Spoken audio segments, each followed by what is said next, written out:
Thanks for organizing this, and thanks for being here, everybody. The one issue in the program, there was a typo in the title of my talk.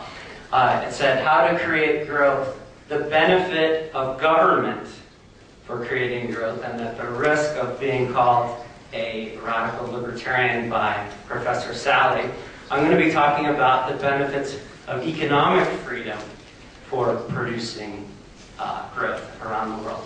So this picture, it's very difficult to see, but a lot of you have already seen it before. And the question is, what explains the vast differences between countries around the world in wealth?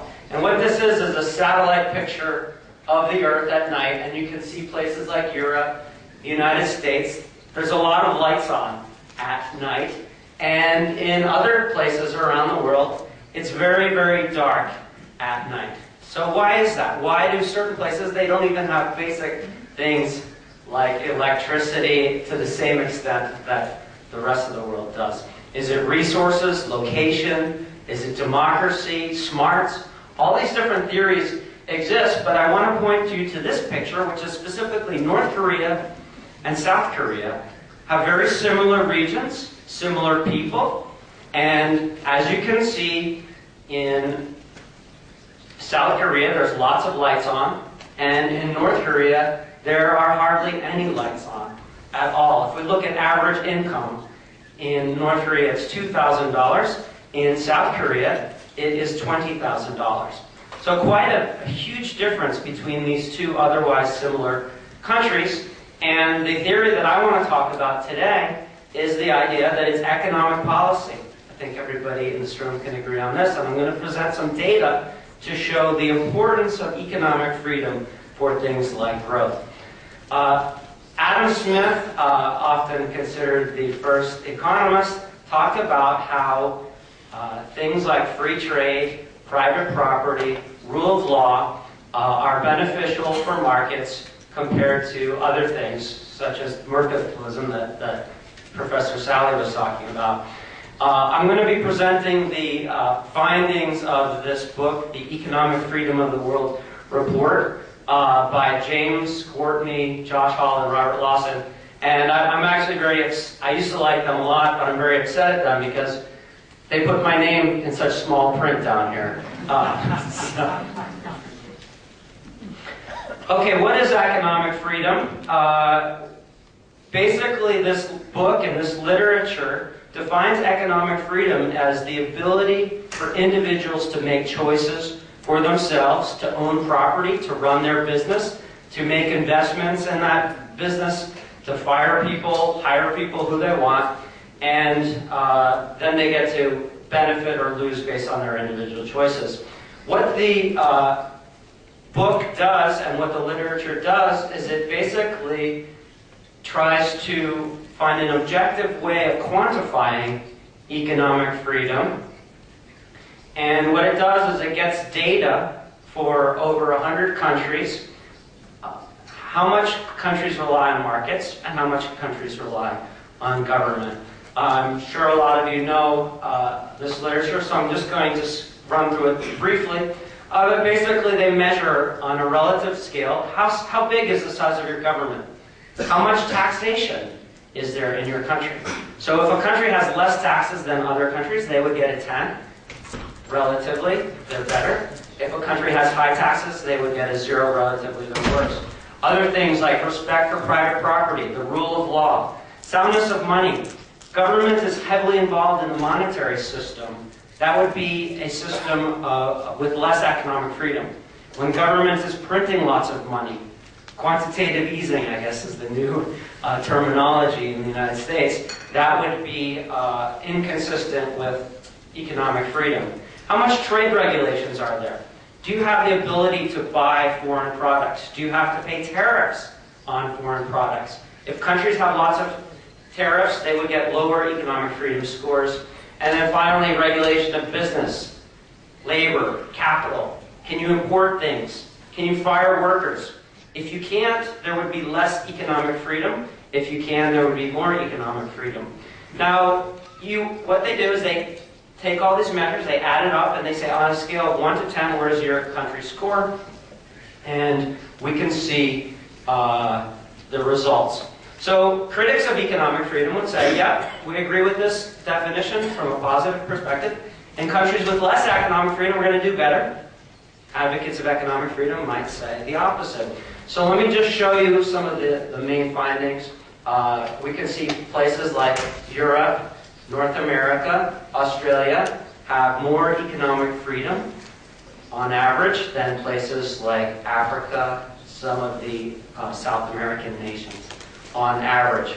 We can look at the results of this. These are some pictures from an economist named Russ Sobel.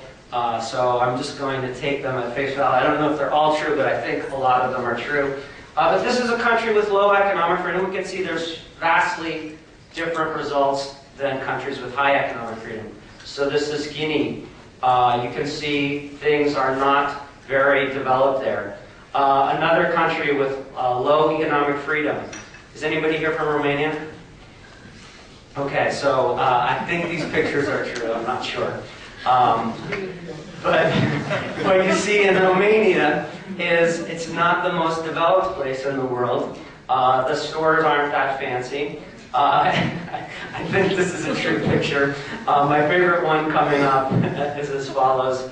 Well, no, this is my favorite one coming up is a car with cows in it. I didn't believe that was a true picture, but I actually looked it up on the internet, and there was a video of it on YouTube. You can see. I don't know how you fit cars in a cow in a car, or two cows in a car. But obviously, it's not the most effective, efficient way of running a farming business compared to if you have proper equipment. This one has to be fake. McDonald's. Now, if we zoom forward to countries with more economic freedom, such as India, all of a sudden it starts getting a little bit more developed. Things are, you have more capital. Places like Mexico, middle economic freedom, middle income. And then finally, you zoom to places like Hong Kong, which used to be very poor, now is richer than England, richer than their former colonial ancestor. So there's quite a difference between the different countries. There's a list of the countries. These are all, this data is all available for free on freetheworld.com. But you can see Hong Kong, Singapore, New Zealand are the freest countries in the world. Places like Congo, Angola, Zimbabwe are the least free countries in the world. And in 1 minute, I'm just going to zoom through and show you their impact on economic outcomes, such as growth. So here is the least free countries, and this is per capita income. Skip to the bottom line, they're all poor. All of them have very low incomes. The richest countries, in contrast, are all countries with high levels of economic freedom. In addition, we can see them broken down by quartile.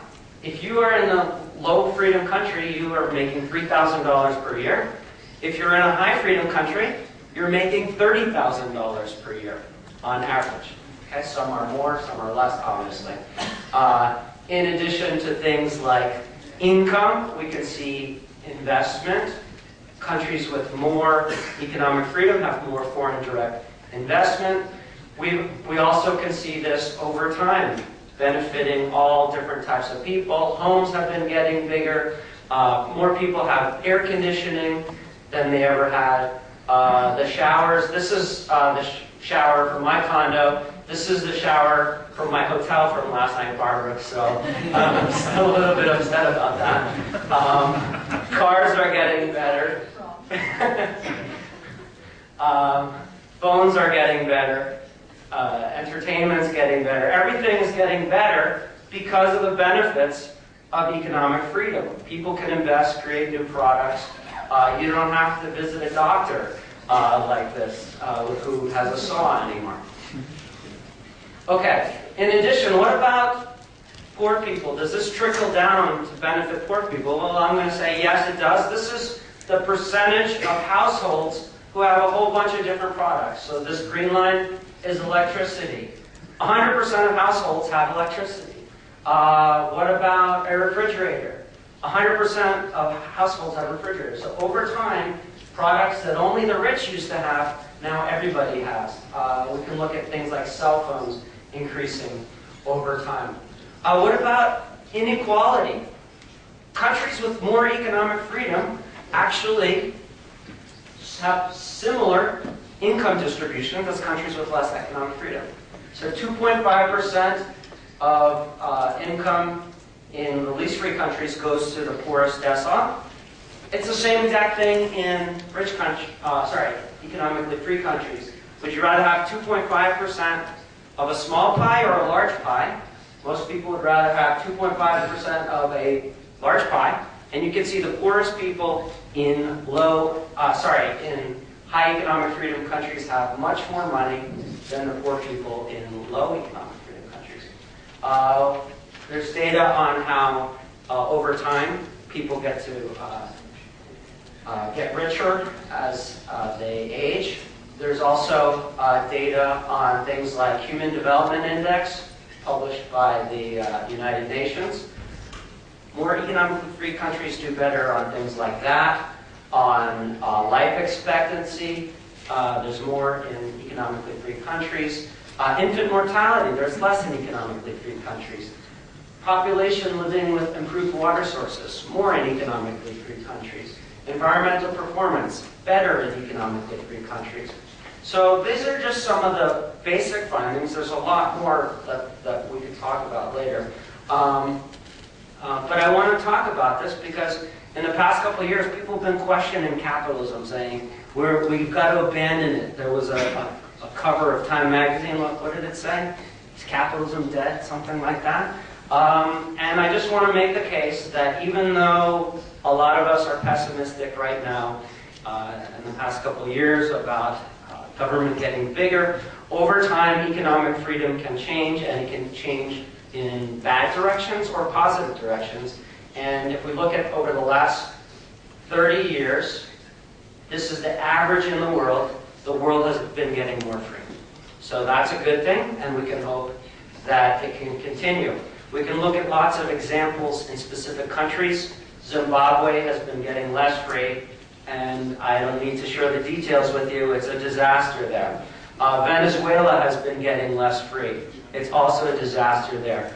On the other hand, places like Ireland, Estonia, Slovakia, all these countries have been getting a lot more free over the last 20 years, and the growth rates have been remarkable. China, India as well. All right, so to wrap up, we've got this final graph shows economic freedom. We can also look at things like per capita income and see that they're highly correlated. The blue countries are countries with higher than $30,000 per year GDP per person, and those are all the high economic freedom countries. It's associated with a lot of good things, and this is something that in the time of debate we should always look at this data, because we always need to ask whether or not the direction our countries are moving in is the appropriate one. And I would say that the direction is always should be more economic freedom, and I would make the case that go full force 100% of the way markets can provide everything. And in the question and answer, Dr. Sally and I can discuss how markets can provide law enforcement as well. So, thank you.